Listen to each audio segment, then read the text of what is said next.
ప్రపంచ మానవులారా, ఎవరైనా సరే గాఢ నిద్రలో ఒక్క ప్రశ్న కూడా అడగలేదు. ఒక ప్రశ్న అయినా అడగండి, 100 ప్రశ్నలు అడగండి, 1000 ప్రశ్నలు అడగండి, 1,000,000 ప్రశ్నలు కానీ 1,000,000,000 ప్రశ్నలు అడగండి, ఒక్క ప్రశ్న కూడా అడగలేదు. అక్కడ మీకు ప్రపంచము లేదు, శరీరము లేదు, ఇంద్రియములు లేదు, ప్రాణము లేదు, మనసు లేదు. అది మీ అనుభవమే.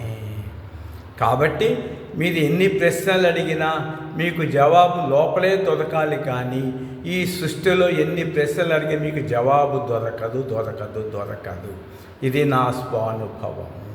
ఒకవేళ నేను ఈ 2-3 సంవత్సరాలు ఎవరికైనా టికెట్లకు కానీ భోజనానికి కానీ ఏమైనా డబ్బులు వచ్చుంటే లెక్క పెట్టి నాకు మెసేజ్ చేయండి, ఆ బాకీ అంతా తీర్చేస్తాను.